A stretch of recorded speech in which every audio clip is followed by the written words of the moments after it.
Reds infielder Jonathan India is reportedly available. Could he be a fit for the Mariners? That and more Mariners questions coming up here on Mailbag Monday. Colby, hit it.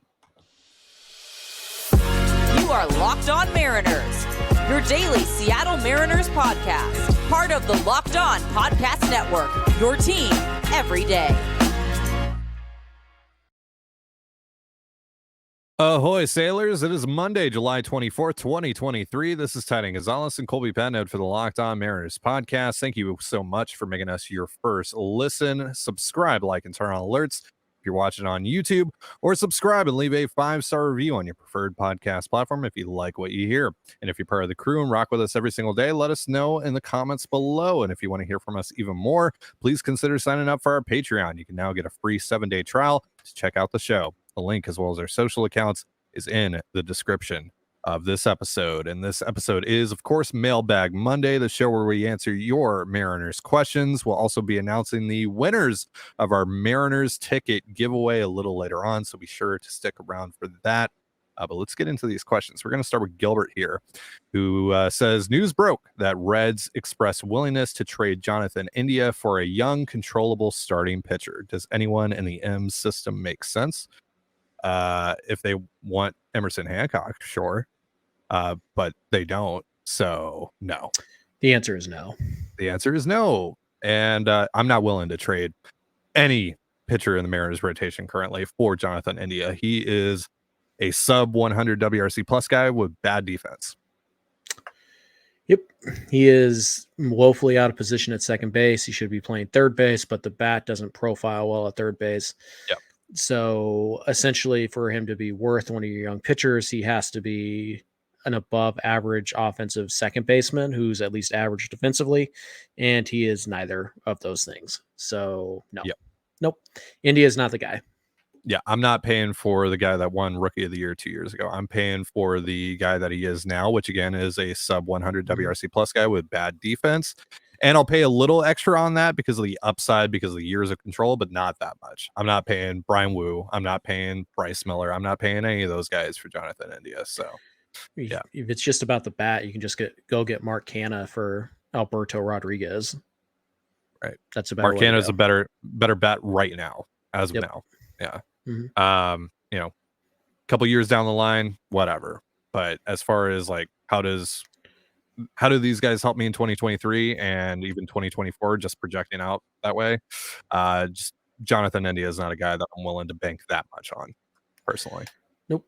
You pretty much need a 3-team deal if you want Jonathan India, and I don't see it. Next question here comes from Max. I heard you guys talking a lot about the upside in Cardinals outfielder Dylan Carlson. What do you guys see in him that gives you confidence he can be better? On the same note, what do you guys look at or for when deciding if a guy has more potential than they have shown? So Colby, you've been high on the upside, fairly high on the upside of Dylan Carlson as of late. So tell us about that first before we answer the second part of Max's question. Sure. First and foremost, prospect prestige does give you a longer leash. And the fact that Dylan Carlson has been a major league average hitter for essentially the first 3 years of his career and is only 24 years old, those factors alone tell you that, yeah, there's probably a bit more when you look at, what's left in the tank. There's probably more because typically you don't hit your prime until 27 through 30, somewhere in that range.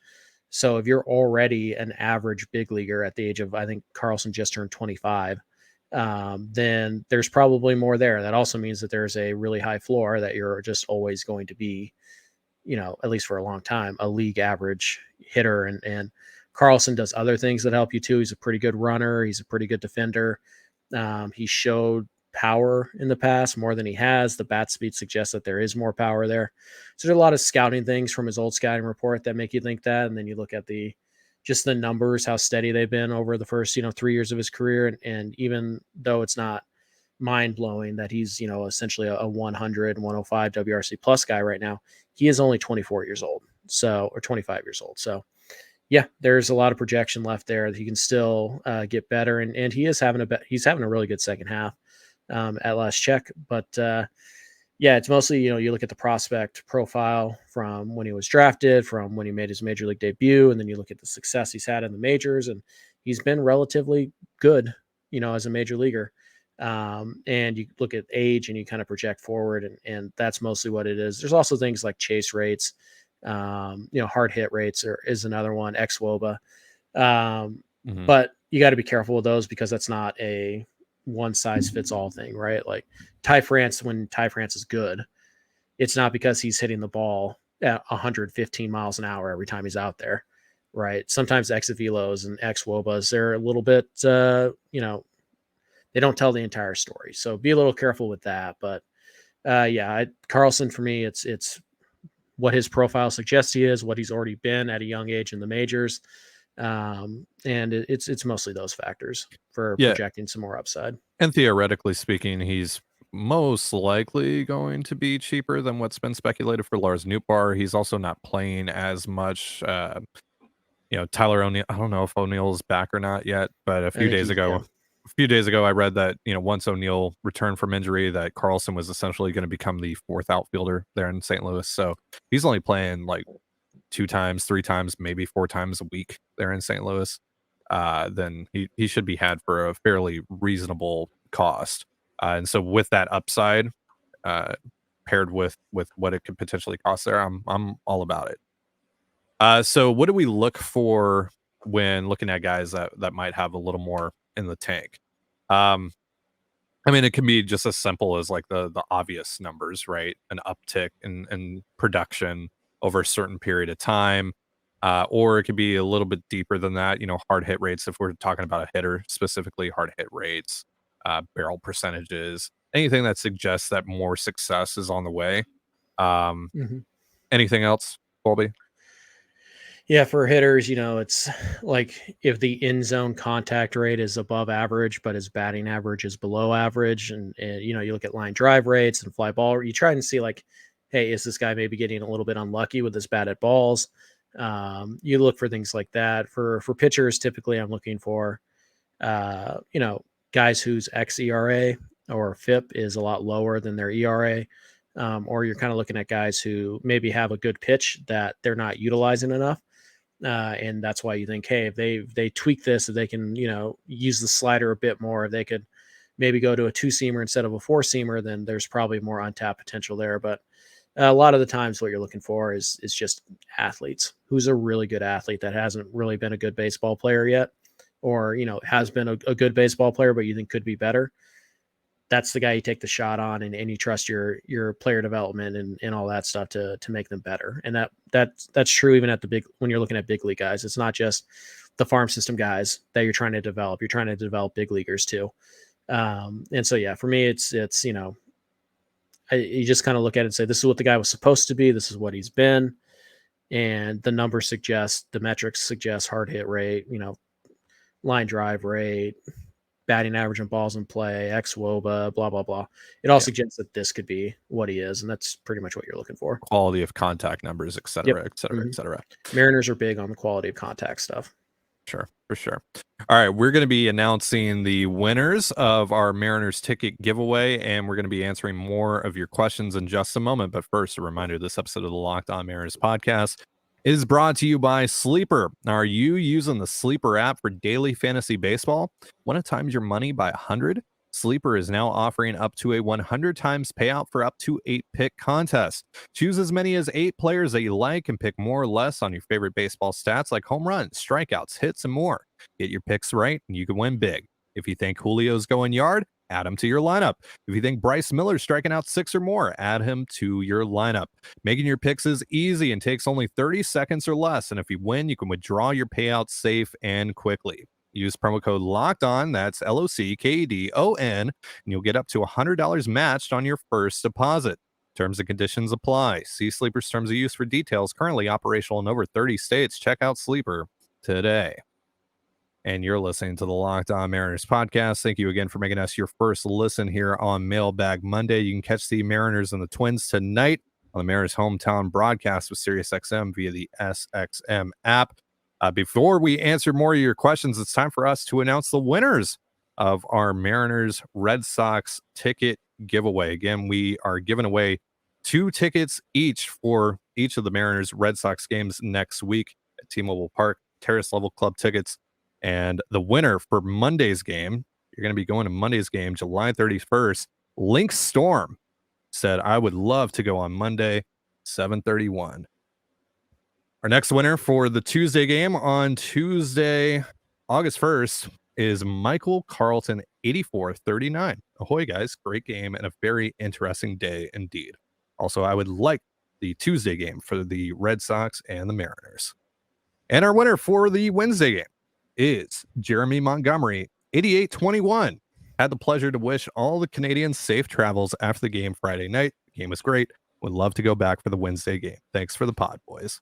Well, thank you to all of our winners, and thank you to everyone who entered. For our winners, you have 72 hours to claim your tickets. Email us over at lockedonmariners@gmail.com, and I'll get those transferred over to you. All right, so let's get back into these questions here, Colby. We got one from Alex. Do you think the Jared Kelenic situation could be like the Jesse Winker takes on the Angels situation from last year that pushes the team together and kicks them into gear? I don't know. I don't know. I don't think the Jesse Winker thing did that. I think it's an easy thing to point to and say that's the turning point. Yeah. But the real reason that they turned it around is that they started scoring 6 runs a game. That's how they won 14 in a row. They scored 5-6 runs a game, and their pitching was really good. Yeah. So no, but they have won 3 of their last 4 since the incident. So I guess if you want to, if you believe in that type of stuff, I don't personally. Sure. I don't think that losing one of your best players galvanizes the team, but stranger things have happened, and I'm not going to pretend to know what it's like in that Mariners clubhouse right now. So maybe, but I doubt it.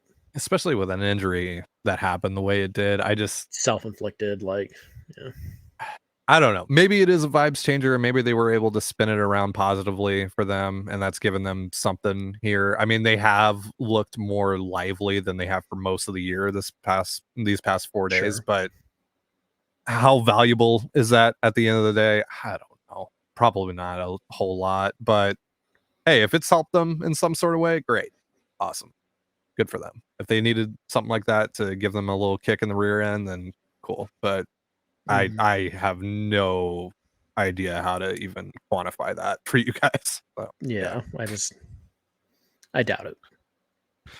All right. Next question here comes from Hunter. As we get closer, who are some players that reasonably are on the radar at this point? Canna seems like a good fit, but curious what you guys think at this point. So Canna, Dylan Carlson.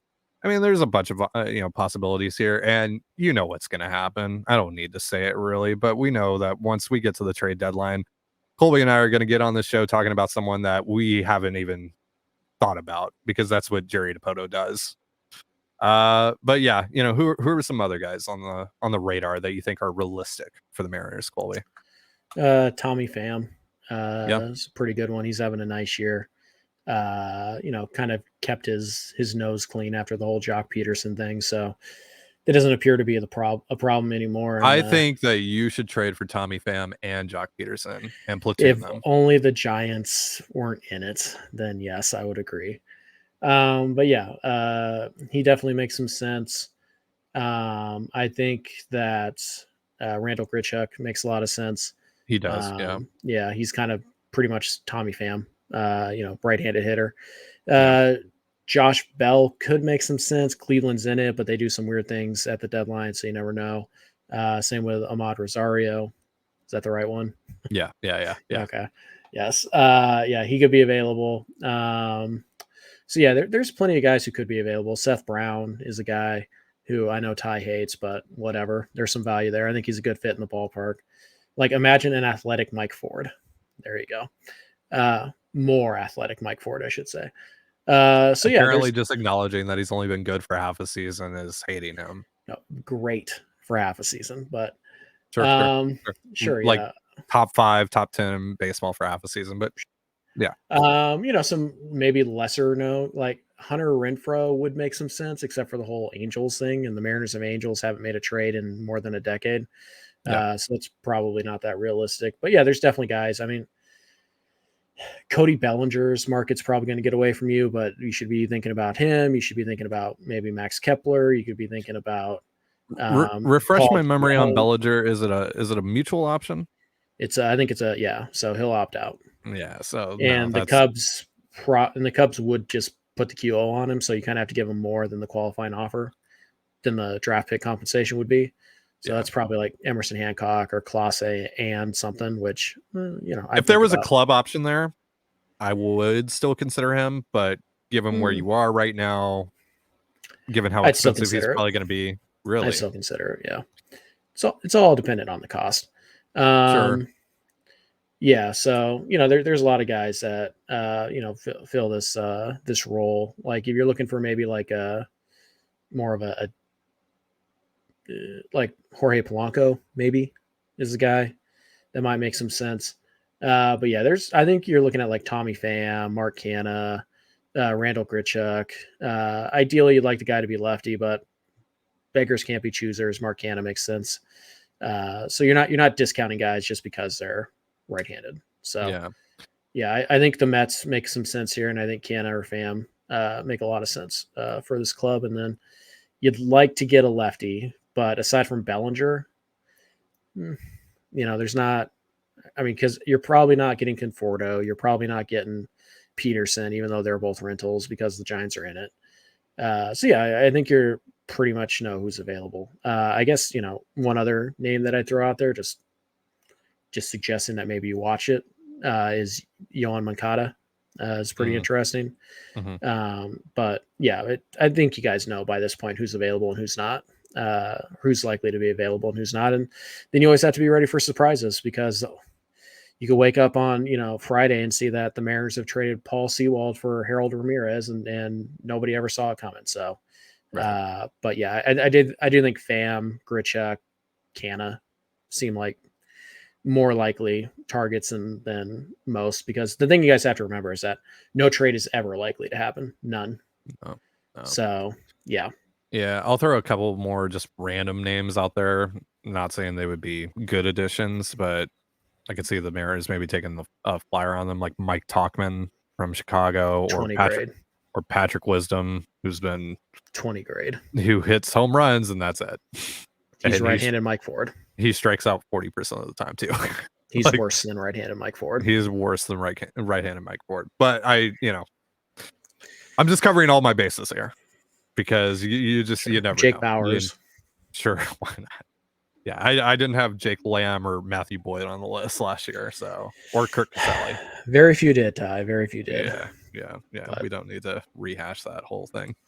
All right, next question here comes from Kenny. If the M's are trading for a bat before the deadline, would you rather they trade from their rotation or a farm package that includes one of their top 5 prospects? And can you explain why for the people in the back? Yeah, farm system. Yeah, farm system for sure. Yeah, when we're talking about pitchers, right? And we're not talking about your run-of-the-mill number 4s, number 5s. We're talking about, guys that are either established number 3s or better, or have shown you that their ceiling is that, right? Bryce Miller and Brian Wu would fit more so into that category, whereas Castillo, Kirby, and Gilbert are the former category. So pitching is just so hard and expensive to find, and it's really true. Even though that it is a cliche, it really is true. You can never have enough pitching, and so it has to be a pretty special bat for you to trade a pitcher of that caliber. And to me right now, when we're talking within the context of this current trade market, there isn't a bat out there that is legitimately available to me that I go, yeah, I would trade George Kirby for that guy. I would trade Logan Gilbert for that guy. I would trade Brian Wu for that guy. It just isn't a perfect fit. That isn't to say that it's not possible that there isn't a trade that could happen there where I'm like, okay, yeah, I get it. I see that. I understand it. But it's rare. It's a lot more rare than I think it's a lot more rare and a lot harder to fathom than I think a lot of fans assume. Yeah. I know that the Mariners are really good at developing pitching too. I've seen that comment a lot that, well, they'll just develop the next guy, and you could be right, but who is the next guy? Because right now the Mariners kind of have a lack of like the next wave of pitchers. They focus so much attention on the offense and getting these young hitters, and they're doing a good job of that and developing them. That really after Hancock, it's Michael Morales is probably your next best guy, and he's like Mike Leake at best. So you And don't actually Walter Ford's like probably 5 years away. at least like you are Ash Nizzi, same thing. Like you've got some work to do there. Like the good news is again, because you have a pitching staff that is under club control right now, that if they stay healthy, you're, relatively healthy. You're not going to need those guys. And you can go out and you can always acquire a number 5 starter really at any point for next to nothing. Yeah. But no, the reason you're trading, the reason you're trading the farm system guys, despite, wanting to continue to build that up, is that they're not major leaguers. Like right now, there is not a single major league ready player in the Mariners system that is worth anything in the trade market, except for maybe Emerson Hancock. Yeah. So you view like Cole Young. I love Cole Young, right? He's great. Might be the number 1 prospect when we do our re-ranks. He's at least 2 years away. And then you might be another 2 years away from being an everyday guy who contributes, because we don't know. Progression isn't like player development isn't linear. So he can get to the big leagues fast, and then it could take him 2 or 3 years to find his footing. Yeah. So if you trade him now, you're not hurting your big club for at least 2 or 3 more years, at least. Mm-hmm. If you trade Logan Gilbert now, who's the popular one to, get thrown around right now, then you've hurt your club for the next 5 years. Yeah. The simple fact of the matter is anybody you think you can get for Logan Gilbert, you can probably get for a prospect package instead. Yeah. Now, this conversation is a little bit different in the winter because obviously you have more options to go address your rotation, and you don't have to trade prospects to, look at those options either. Right. So like if the Mariners went out and traded Logan Gilbert, but then they turned around and signed Blake Snell, again, just pulling a name out of thin air here, then yeah, fine, cool, whatever. But when you're in the middle of the season and you're in the middle of a wild card race, like the Mariners are right now, you don't trade, especially from really your only strength. I mean, the bullpen as well. Bullpen's a strength too for the Mariners, but your 5 starters are a strength, but starting pitching depth is a weakness. It is. So you're kind of creating a weakness. Well, and also you're going to be shutting down Woo at some point. Yep. So if you subtract another pitcher, like if you're not just trading Woo, if you're shutting down Woo and trading Gilbert, you got a problem on your hands, and that's not a cheap problem to fix, and that's not a problem that you're going to fix with a number 4 or a number 5. Right? You might be able to mask some of the deficiencies there, but Drew Smiley is for example, again, just pulling another name out of thin air here.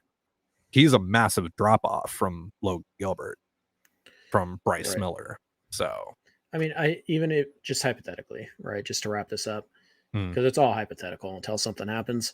If the Mariners traded Logan Gilbert for Lars Nootbaar, which has kind of been a popular, even though the Cardinals have repeatedly said we're not trading Lars Nootbaar, which is stupid, but whatever. The Cardinals can do what they want.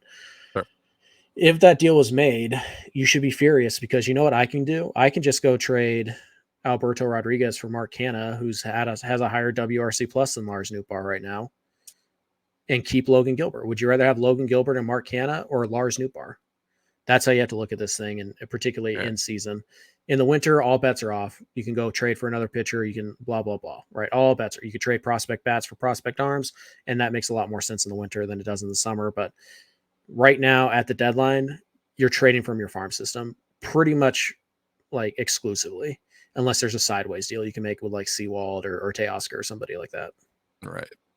Yeah, and as far as like, the Nootbaar, Canha, etc. conversation goes, like upside and paying for, Nootbaar being more in the future, that's all great and that is important. But the most important thing here when you're acquiring players in 2023, especially if you are serious about competing, is what can they do for me this year, right? Yeah. How much of an upgrade is it for me this year? How much of an upgrade, or how worth it is it for me to trade starting pitching for that guy this year?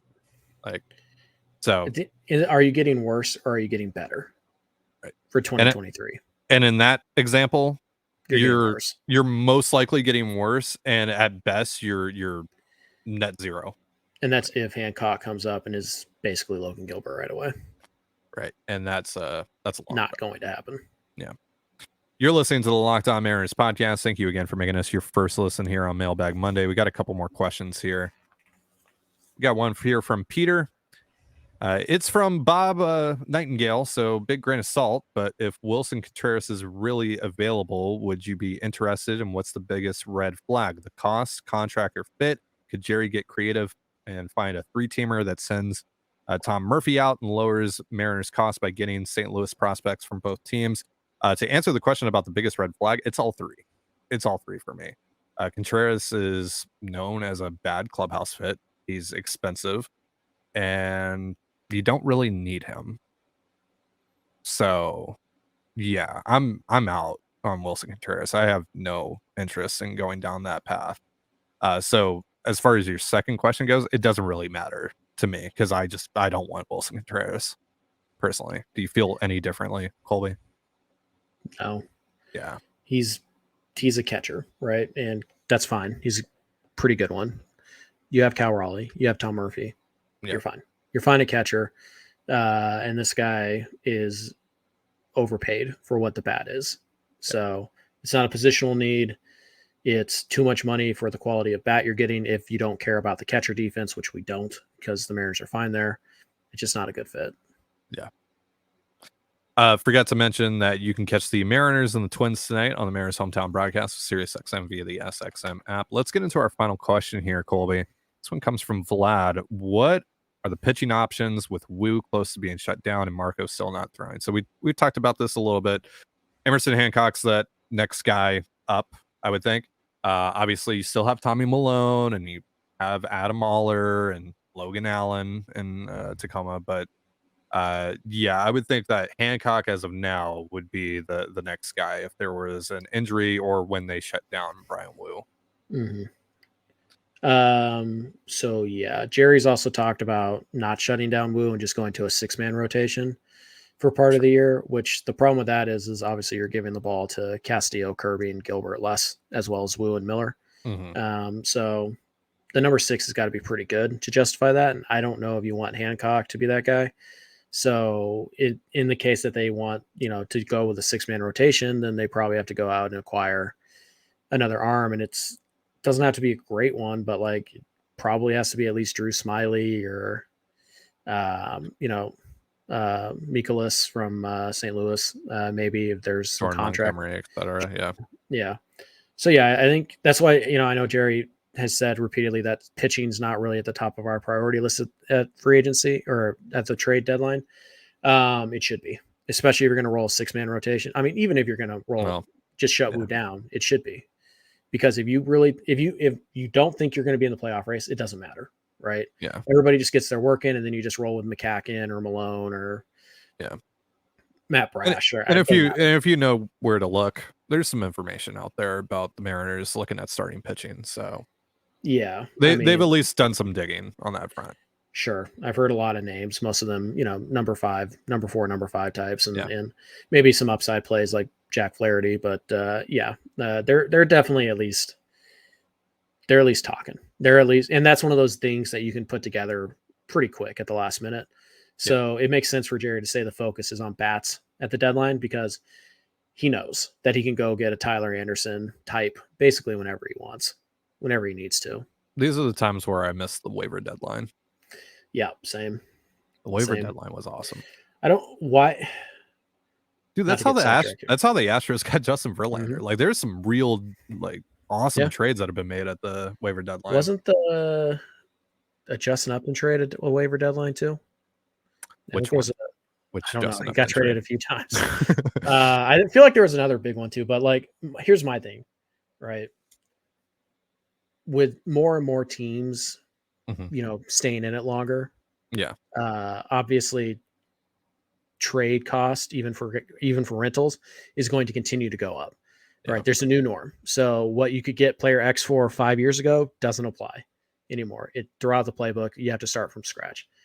Why not extend the trade deadline from August 1 or August 30 or 30? They move it around a little bit to get it on a weekend basically, or get it on a day that they like.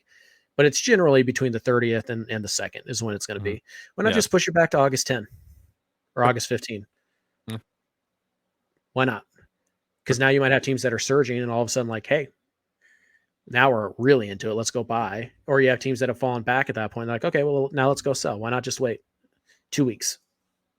Would it make any sense to do like a time off period? Like the trade deadline like the first trade deadline happens, then you can't trade for like a month, and then there's like another like trade period for like a week or something like that. Basically the waiver deadline with extra steps. Yeah, pretty much is. I mean, but hey, Major League Baseball loves to do things with extra steps. So yeah. All right. I think that's going to do it for us, unless there's anything you want to quickly rant about. Anything? Big Brother comes out next Wednesday, and I have some thoughts. Find out on patreon.com/control the zone if that interests you.